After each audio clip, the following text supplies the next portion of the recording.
Welcome to BPC maker. दोस्तों आज है 12 मार्च 2022 और आज के इस वीडियो में 11 और 12 मार्च 2022 से संबंधित बिहार करंट अफेयर्स और साथ ही राष्ट्रीय और अंतर्राष्ट्रीय घटनाओं से करंट अफेयर्स के जितने भी प्रश्न बनेंगे उन सभी प्रश्नों को विश्लेषण सहित मैं आपको इस वीडियो में बताऊंगा। ध्यान दीजिएगा, ये वीडियो आपके आगामी बिहार में आयोजित होने वाले सभी प्रतियोगी परीक्षा के दृष्टिकोण से काफी महत्वपूर्ण है, तो आपको इस पूरे वीडियो को ध्यानपूर्वक देखना है।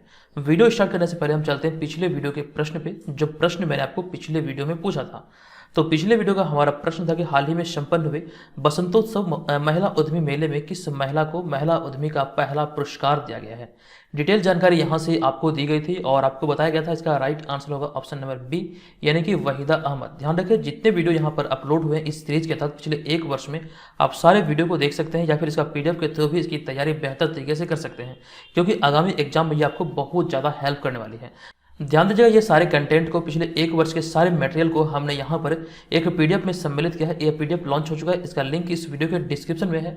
आप वहाँ पर जाकर के इस पीडीएफ फाइल को डाउनलोड कर सकते हैं। तकरीबन 1000 से अधिक प्रश्नों का इसमें संग्रह है और सभी प्रश्नों का समग्र विश्लेषण इसमें डाला गया है। अगर आप यहाँ पर इस पीडीएफ को पढ़ लेते हैं तो आपको दोबारा कहीं से भी किसी प्रकार के बिहार करंट अफेयर्स की तैयारी करने की कोई आवश्यकता नहीं है। अब यहाँ पर हम चलेंगे आज के इस वीडियो के पहले प्रश्न पे। तो आज के इस वीडियो का हमारा पहला प्रश्न है कि हाल ही में बिहार के सासाराम में अभिनंदन ग्रंथ पुस्तक का लोकार्पण हुआ है। इस पुस्तक के लेखक कौन है? अभिनंदन ग्रंथ नामक पुस्तक का भी हाल ही में बिहार के सासाराम में लोकार्पण हुआ है, इसके लेखक कौन है? तो इस प्रश्न का हमारा right answer option number C, यानी कि ब्रह्मेश्वर नाथ तिवारी इस प्रश्न का सही उत्तर होगा। आपको इस प्रश्न पर बता दूं कि हाल ही में बिहार के सासाराम में आयोजित हिंदी साहित्य सम्मेलन की रजत जयंती अर्थात सिल्वर जुबली मनाई गई। अब यहाँ पर देखिए एक टर्म आया है रजत जयंती अर्थात सिल्वर जुबली। आपके मन में ये सवाल उठ रहा होगा, आखिर ये होता क्या है? जब किसी संस्था या फिर कोई भी चीज 25 वर्ष पूरा करता है तो इसे सेलिब्रेट किया जाता है सिल्वर जुबली के रूप में। उसी चीज को यहाँ पर हमने लिखा कि रजत जयंती का प्रयोग 25वीं जयंती या फिर वर्षगांठ के लिए किया जाता है। आई होप कि आप यहाँ पर इसे याद रखेंगे।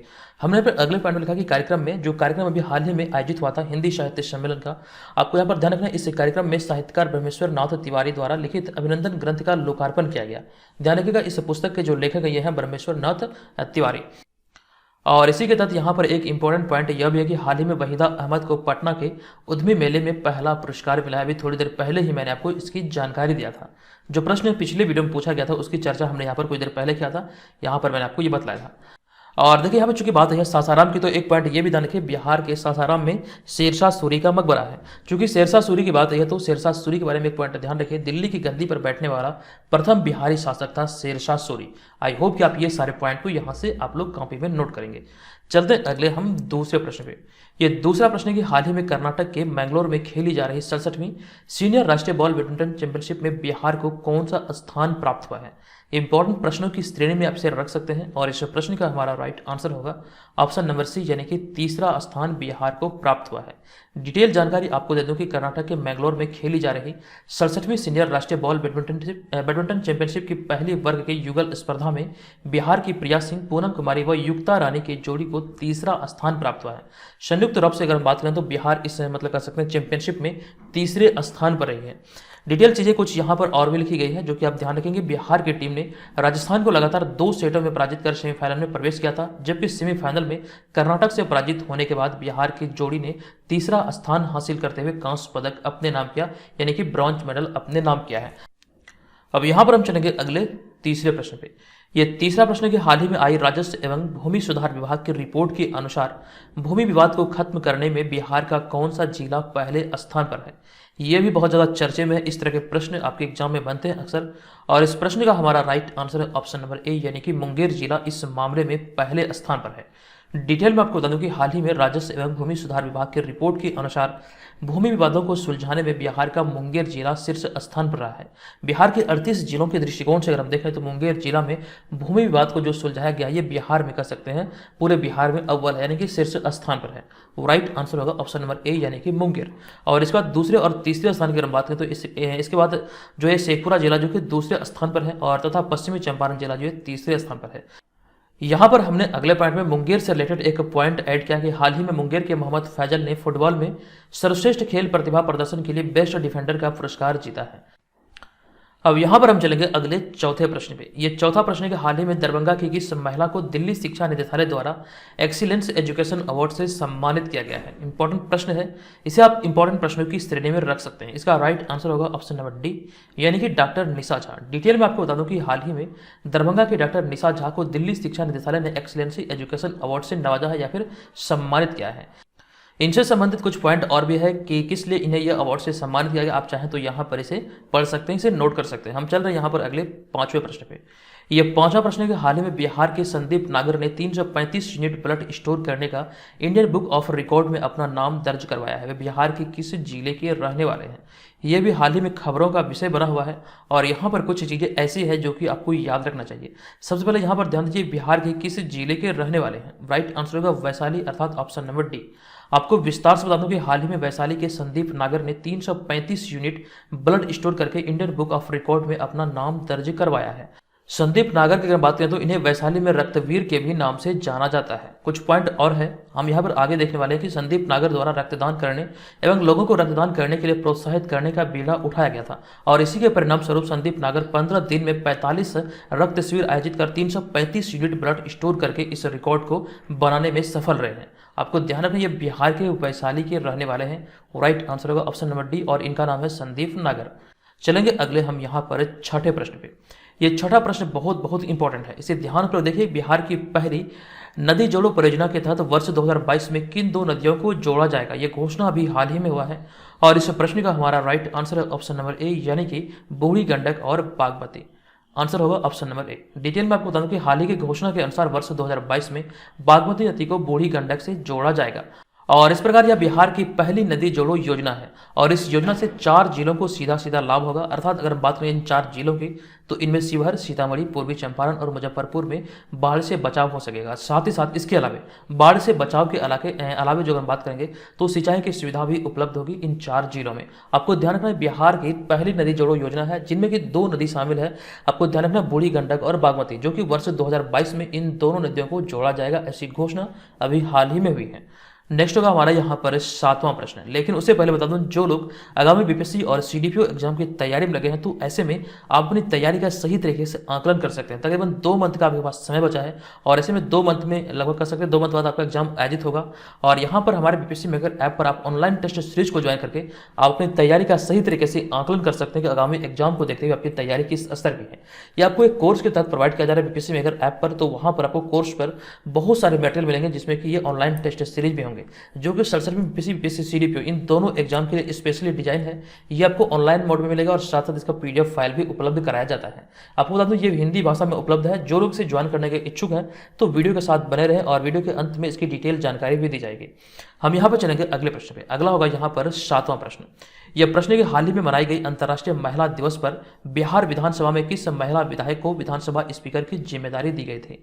बहुत इंपॉर्टेंट हो सकता है यह प्रश्न। इंपॉर्टेंट प्रश्नों की श्रेणी में आपको इसे रखना है। इस प्रश्न का हमारा राइट आंसर होगा ऑप्शन नंबर बी, यानी कि ज्योति देवी।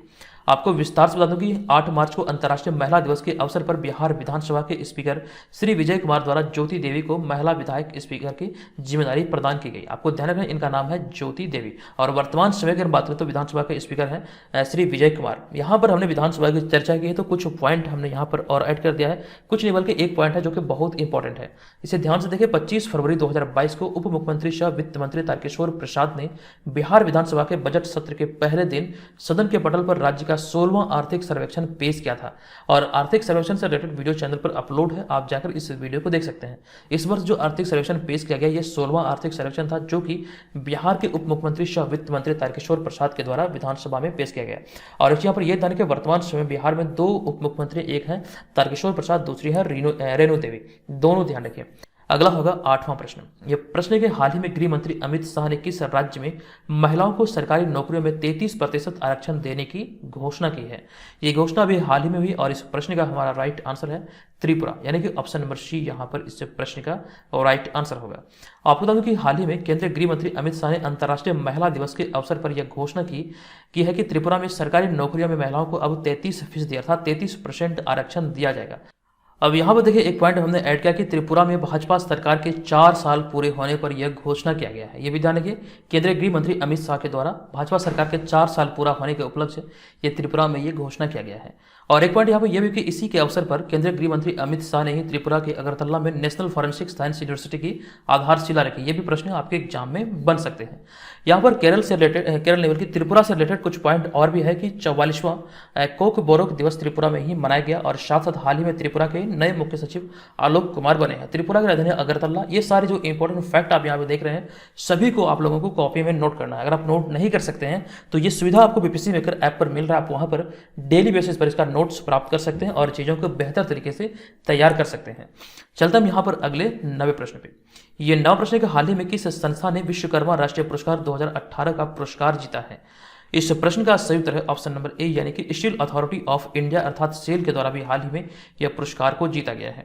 आपको बता दूं कि हाल ही में स्टील अथॉरिटी ऑफ इंडिया के कर्मचारियों ने वर्ष 2018 के लिए दिए गए विश्वकर्मा राष्ट्रीय पुरस्कार में शानदार प्रदर्शन किया है और श्रम एवं रोजगार, पर्यावरण, वन एवं जलवायु परिवर्तन मंत्री भूपेंद्र यादव ने विज्ञान भवन में आयोजित एक समारोह में प्रतिष्ठित राष्ट्रीय पुरस्कार प्रदान किया। आपको ध्यान रखना विज्ञान भवन नई दिल्ली में है और यहीं पर कह सकते हैं भूपेंद्र यादव के द्वारा यह स्टील अथॉरिटी ऑफ इंडिया को इस पुरस्कार से सम्मानित किया गया, जो कि 2018 का संस्करण था।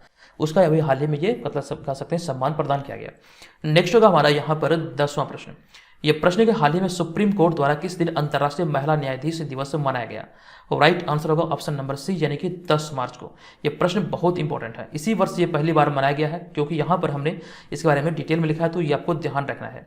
तो यहाँ पर आपको बता दूं कि सुप्रीम कोर्ट द्वारा पहली बार 10 मार्च 2022 को अंतर्राष्ट्रीय महिला न्यायाधीश दिवस मनाया गया है और इसके लिए संयुक्त राष्ट्र महासभा ने 28 अप्रैल 2021 को एक प्रस्ताव पारित किया था। यहाँ पर आपको ये ध्यान रखना पहली बार ये 10 मार्च 2022 को मनाया गया अंतर्राष्ट्रीय महिला न्यायाधीश दिवस। हालांकि इसको जो मतलब प्रस्ताव को जो पारित किया गया था संयुक्त राष्ट्र महासभा के द्वारा, ये 28 अप्रैल 2021 को ही पारित किया गया था, जिसमें प्रत्येक वर्ष 10 मार्च को अंतर्राष्ट्रीय महिला न्यायाधीश दिवस मतलब कह सकते हैं घोषित करने का संकल्प लिया गया था। आपको ध्यान रखना 10 मार्च इसका राइट आंसर होगा। अब यहाँ पर हम चलेंगे अगले 11वें प्रश्न पे। ये 11वां प्रश्न है कि धूम्रपान निषेध दिवस प्रत्येक वर्ष कब मनाया जाता है? तो आपको बता दूं कि धूम्रपान निषेध दिवस प्रत्येक वर्ष जो मनाया जाता है, लेकिन यहाँ पर देखिए एक पॉइंट मैं आपको बता दूं कि इस तरह के जो प्रश्न है बीपीएससी एग्जाम में पूछे जाने की संभावना, हालांकि प्रमुख दिवस व तिथियों से भी प्रश्न आपके एग्जाम में बनते हैं, लेकिन यहाँ पर आपको बता दूं कि इनमें से कोई नहीं उपयुक्त में से एक से अधिक वाला जो यहाँ पर ऑप्शन डाला गया है, इसलिए बीपीएससी के दृष्टिकोण से महत्वपूर्ण हो जाता है और संयोग से इस प्रश्न का जो राइट आंसर है यह इनमें से कोई नहीं। यहाँ पर आपको ध्यान रखना ऑप्शन नंबर ई यहाँ पर इस प्रश्न का राइट आंसर होगा, क्योंकि जो ये प्रत्येक वर्ष सेलिब्रेट किया जाता है धूम्रपान निषेध दिवस, ये मार्च के दूसरे बुधवार को सेलिब्रेट किया जाता है। इसी आधार पर यहाँ पर हमने लिखा है ऑप्शन नंबर ई और यहाँ पर देखिए डिटेल जानकारी लिखा गया कि 9 मार्च 2022 को विश्व भर में प्रत्येक वर्ष, यहाँ पर देखिए प्रत्येक वर्ष नहीं होना चाहिए, विश्व भर में धूम्रपान निषेध दिवस मनाया गया। इस वर्ष जो पड़ा है 2022 में ये 9 मार्च को पड़ा है बुधवार। आपको ध्यान रखना एग्जैक्ट जो होगा ये होगा मार्च के दूसरे बुधवार को ये कह सकते हैं धूम्रपान निषेध दिवस मनाया जाता है। यहाँ पर प्रत्येक वर्ष गलती से लिखा गया था, ये प्रत्येक वर्ष नहीं होगा। प्रत्येक वर्ष अगर हम बात करेंगे तो प्रत्येक वर्ष मार्च के दूसरे बुधवार को, बल्कि अगर हम डेट के दृष्टिकोण से देखें 2022 में ये 9 मार्च को मनाया गया है और इसी दिन दुनिया भर में धूम्रपान न करने को लेकर लोगों को जागरूक और प्रोत्साहित किया जाता है और हर साल मार्च के दूसरे बुधवार को धूम्रपान निषेध दिवस मनाया जाता है। यहाँ पर देखिए उसी चीज को पुनः लिख दिया गया है। इसके अलावा यहाँ पर हमने आगे लिखा कि 7 मार्च को जन औषधि दिवस और 8 मार्च को अंतर्राष्ट्रीय महिला दिवस सेलिब्रेट किया गया। नेक्स्ट होगा 12वां प्रश्न। यह प्रश्न हाल ही में किस राज्य सरकार ने वित्त वर्ष 2022-23 के बजट में नवाचार करते हुए इसमें चाइल्ड बजट भी शामिल किया है? और इस प्रश्न का हमारा राइट आंसर है ऑप्शन नंबर सी यानी कि मध्य प्रदेश सरकार के द्वारा भी हाल ही में कह सकते हैं नवाचार को बढ़ावा देते हुए इसमें चाइल्ड बजट भी शामिल किया है। आपको यहाँ पर ध्यान रखना ऑप्शन नंबर सी इस प्रश्न का राइट आंसर होगा। चाइल्ड बजट अभी जो मतलब कह सकते हैं बजट में शामिल किया गया है, ये मध्य प्रदेश सरकार के द्वारा शामिल किया गया। अगला होगा 13वां प्रश्न। यह प्रश्न के हाल ही में किसे नारी शक्ति पुरस्कार से सम्मानित किया गया है? इंपॉर्टेंट प्रश्न है और इस प्रश्न का हमारा राइट आंसर होगा इला लोथ अर्थात ऑप्शन नंबर ए यहाँ पर इस प्रश्न का राइट आंसर होगा। आपको विस्तार से बता दूं कि महिला सशक्तिकरण और सामाजिक कल्याण के लिए महिलाओं की अथक सेवा को मान्यता देने के लिए केंद्र सरकार हर साल नारी शक्ति पुरस्कार प्रदान करता है और इस वर्ष कुल 29 हस्तियों को नारी शक्ति पुरस्कार राष्ट्रपति रामनाथ कोविंद द्वारा दिया गया है। ये ध्यान रखें कुल मिलाकर 29 हस्तियों को ये नारी शक्ति पुरस्कार दिया गया है। यहाँ पर हमने इला लोथ के बारे में लिखा है। ऑप्शन के आधार पर जो इसका राइट आंसर था ये था ऑप्शन नंबर ए यानी कि इला लोथ। डिटेल जानकारी कुछ और भी है कि इसके तहत त्रिपुरा में स्वास्थ्य सेवाओं के पूर्व निदेशक डॉक्टर इला लोथ को 8 मार्च 2022 को मरणोपरांत नारी शक्ति पुरस्कार 2020 से सम्मानित किया गया। हालांकि जुलाई 2021 में उनका निधन हो गया था। अगला होगा 14वां प्रश्न। यह प्रश्न के हाल ही में किस सरोद वादक को Pandit Hariprasad Chaurasia lifetime achievement पुरस्कार से सम्मानित किया गया है? इस प्रश्न का हमारा राइट आंसर है ऑप्शन नंबर डी यानी कि उस्ताद अमजद अली खान। आपको बता दें कि प्रसिद्ध सरोद वादक उस्ताद अमजद अली खान को 6 मार्च 2022 को Pandit Hariprasad Chaurasia lifetime achievement award से सम्मानित किया गया है और साथ साथ उन्हें वर्ष 2001 में भारत के दूसरे सर्वोच्च नागरिक सम्मान पद्म विभूषण से भी सम्मानित किया गया था। यहाँ पर ध्यान कि भारत का जो सर्वोच्च नागरिक सम्मान है यह भारत रत्न, दूसरा सर्वोच्च सम्मान है पद्म विभूषण, तीसरा है पद्म भूषण और चौथा है पद्मश्री। अगला होगा 15वां प्रश्न। यह प्रश्न है कि हाल ही में भारत और किस देश के बीच स्लीनेक्स का 9वां संस्करण शुरू हुआ है। राइट आंसर होगा ऑप्शन नंबर बी, यानी कि भारत और श्रीलंका के बीच अभी हाल ही में ये कह सकते हैं 7 मार्च 2022 को विशाखापट्टनम में शुरू हुआ है और ये इसका जो है ये 9वां संस्करण है, ये आपको यहाँ से ध्यान रखना है। और ये 9वां संस्करण 2 चरणों में आयोजित किया गया, जिनमें कि आपको ध्यान रखना 7 से 8 मार्च को विशाखापट्टनम में बंदरगाह चरण और साथ ही साथ 9 और 10 मार्च को बंगाल की खाड़ी में समुद्री चरण आयोजित किया गया। कुल मिलाकर 2 चरणों में ये इस वर्ष ये 9वां संस्करण आयोजित हुआ है भारत और श्रीलंका के बीच। इसका नाम है स्लीनेक्स 2022। अब चलते हैं आज के इस वीडियो के प्रश्न की ओर। आज के इस वीडियो का हमारा प्रश्न है कि हाल ही में किसान आंदोलन के जनक स्वामी सच्चिदानंद सरस्वती की कौन सी जयंती मनाई गई है। डिटेल जानकारी हमने आपको दिया है पिछले वीडियो में। बताइए इस प्रश्न का राइट आंसर क्या होगा। और जो लोग बीपीएससी और सीडीपीओ जैसे एग्जाम की तैयारी में लगे हैं तो बीपीएससी मेकर ऐप को जरूर डाउनलोड करें। और जो जानकारी मैं आपको दे रहा था, आपको ध्यान रखना 50 ऑनलाइन प्रैक्टिस सेट मिलेगा। फुल लेंथ प्रैक्टिस पेपर होगा जो कि हिंदी भाषा में आपके लिए उपलब्ध है और ये आपको कहीं ना कहीं बहुत हेल्प करेगी आपके एग्जाम में। और इसके अलावा जो आप यहाँ पर इस सीरीज के अंतर्गत करंट अफेयर्स के वीडियो देख रहे हैं, ये तमाम नोट्स आपको बीपीएससी मेकर ऐप पर मिलते हैं और भी कई सारे स्टडी मटेरियल और नोट्स हैं जो कि यहाँ पर आपको मिलेंगे। तो जल्दी से एप्लीकेशन को डाउनलोड कीजिए, इसमें मेंबरशिप लेकर तमाम चीज़ों का आप एक्सेस कर सकते हैं। और यहाँ पर ये जानिए कि फरवरी माह का जो करंट अफेयर्स का पीडीएफ है वो लॉन्च हो चुका है। इसका लिंक इस वीडियो के डिस्क्रिप्शन में है, उसको भी वहाँ से डाउनलोड किया जा सकता है। चलिए मिलेंगे नेक्स्ट वीडियो में, तब तक के लिए धन्यवाद। जय हिंद।